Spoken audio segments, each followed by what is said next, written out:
오늘 누가복음 강해의 44번째 시간입니다.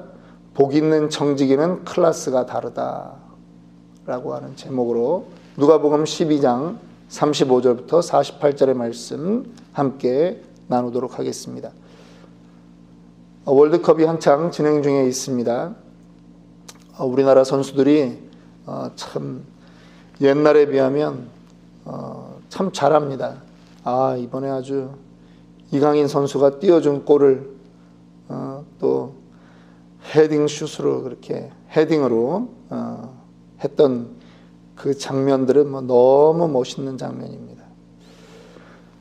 우리나라 선수들의 그 주장으로 뛰고 있는 손흥민 선수를 잠깐 얘기하려고 합니다. 이미 손흥민 선수는 세계적인 그러한 선수가 되어 있죠. 예. 이번에 한두 골만 더 넣으면 몸값이 올라갈 텐데 다음 포르투갈전을 좀 기대합니다.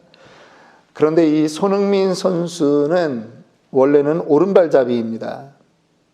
그런데 지금은 손흥민 선수에게는 어느 쪽 방향으로 골이 오든지 전부 다 슈팅을 할 수 있는 양발잡이가 되어 있습니다. 이 선수들도 이 안타까움이 있더라고요. 축구 선수들 아무리 유명해도 어떤 선수는 왼발을 잘 못 쓰는 겁니다. 드리블할 때야 오른발 왼발 다 쓰지만 슈팅을 할 때는 왼발을 잘 못 쓰는 선수들이 있어요. 그러다 보니까 이 각도가 달라지면 자기가 이 슈팅을 할 수 없는 거죠. 근데 손흥민 선수 이 친구는 그 아버지가 원래 이제 축구 선수였으니까 이거의 한계를 너무 잘하는 겁니다.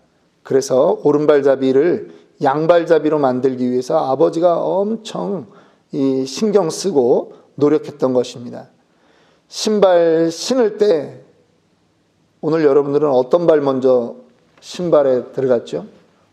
저는 오른발잡이니까 오른발이 먼저 신발에 들어갑니다. 근데 그거를 왼발로 바꾸게 합니다. 신발 끈을 묶을 때 왼발부터 묶게 합니다. 모든 운동의 시작을 왼발부터 하게 합니다.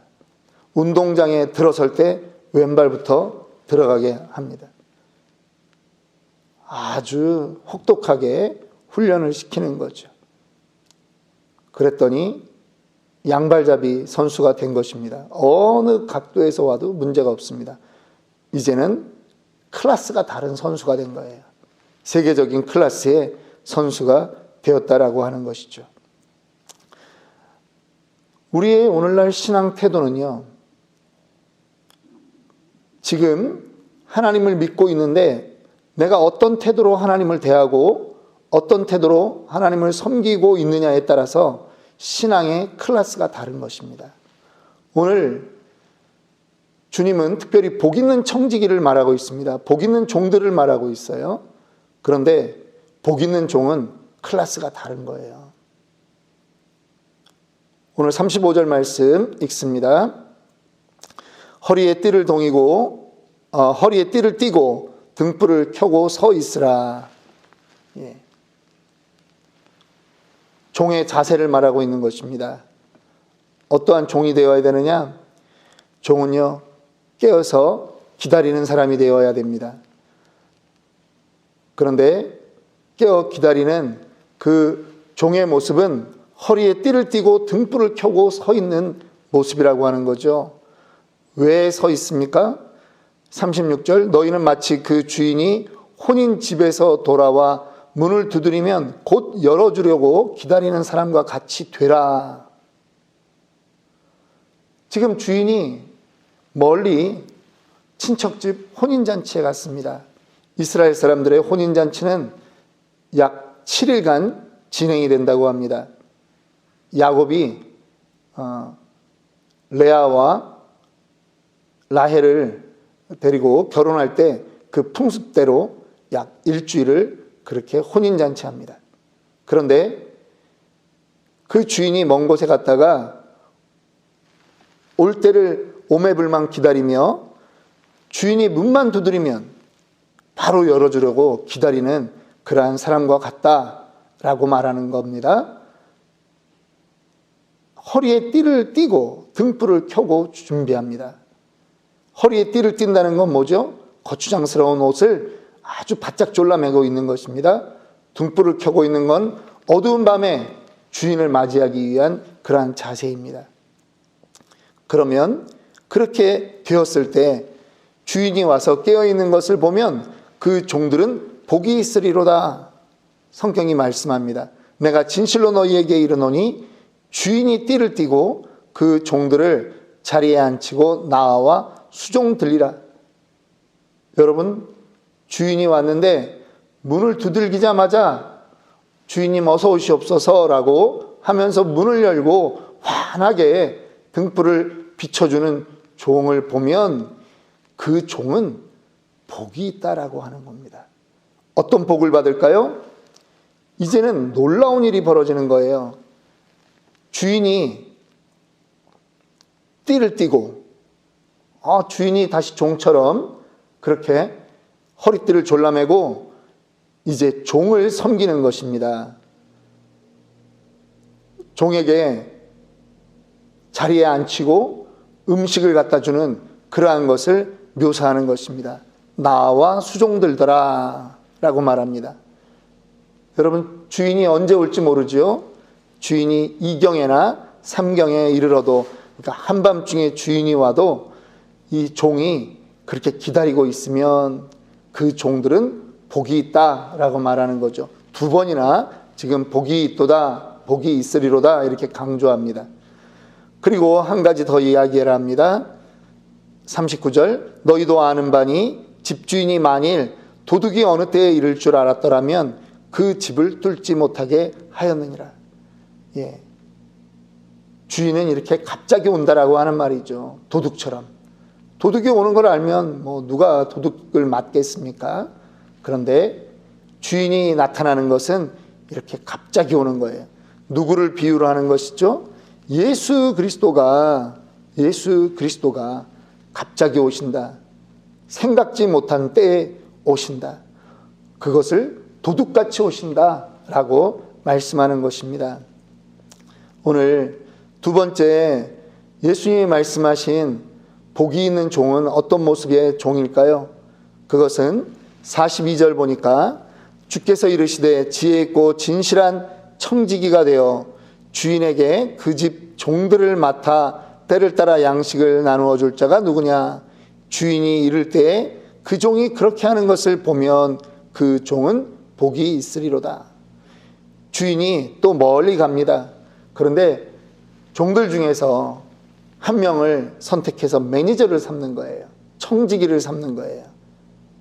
혹은 외부에서 믿을 만한 사람을 우리 집을 나 없는 동안 잘 보살펴주게 하고 청지기를 삼는 겁니다. 이 사람은 허드렛 일을 하지 않아요. 그런데 이 사람은 그 종들을 잘 관리해 줘야 되는 거죠. 종들이 배가 고프면 일을 못합니다. 그러니까 종들에게 때에 따라서 양식을 나누어 줘야 돼요. 주인이 올 때까지 종들을 좋은 상태로 그렇게 성실하게 일하도록 관리 감독하면서 해야 되는 거예요. 그 사람도 주인이 이를 때 종이 그렇게 하는 것을 보면 그 종은 복이 있으리라고 말씀합니다.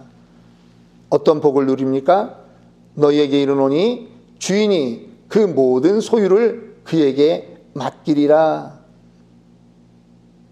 주인이 그 종에게, 청지기에게 더 많은 것을 맡기게 된다라고 하는 것입니다. 그런데 반대로 45절에 보니까 내가 참으로 너희에게 45절에 만일 그 종이 마음에 생각하기를 주인이 더디 오리라 하여 남녀 종들을 때리고 먹고 마시고 취하게 되면 생각하지 않은 날 알지 못하는 시각에 그 종의 주인이 이르러 엄히 때리고 신실하지 아니한 자의 받는 벌에 처하리니.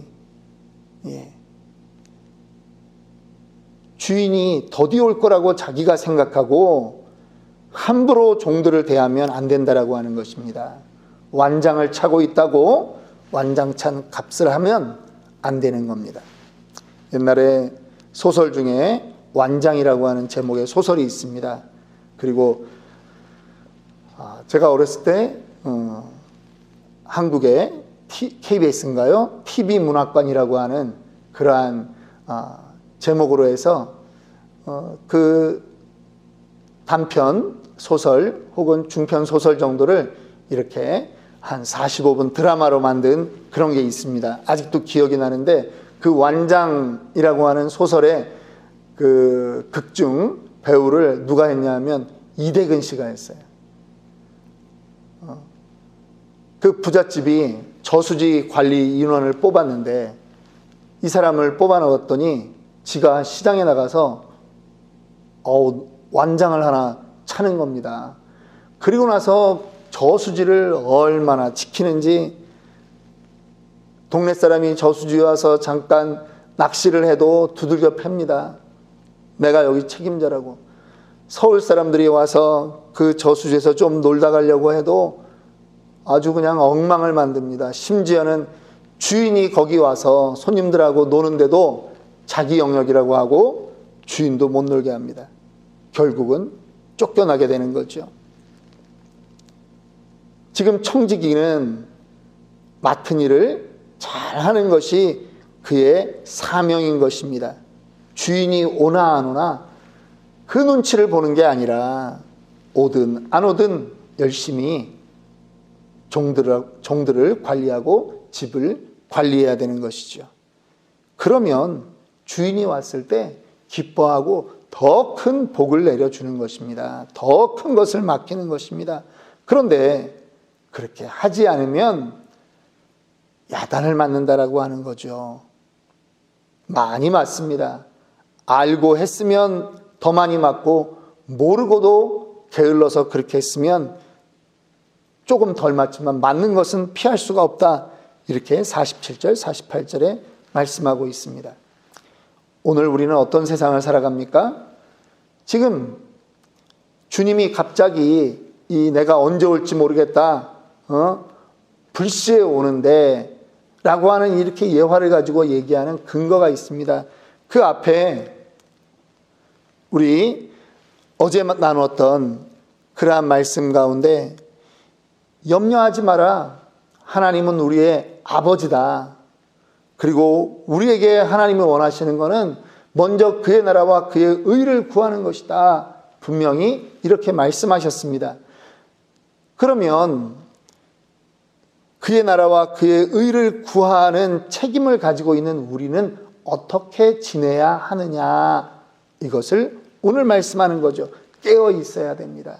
평상시에 잘해야 된다라고 하는 것입니다.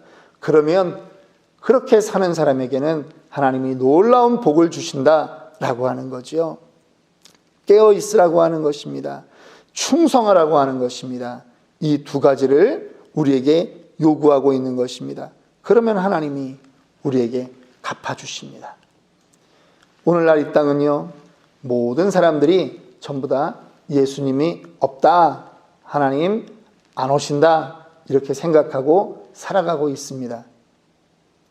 신앙생활, 성경이 기준이 아니라 자기의 상황이 기준이 돼서 신앙생활하고 있습니다.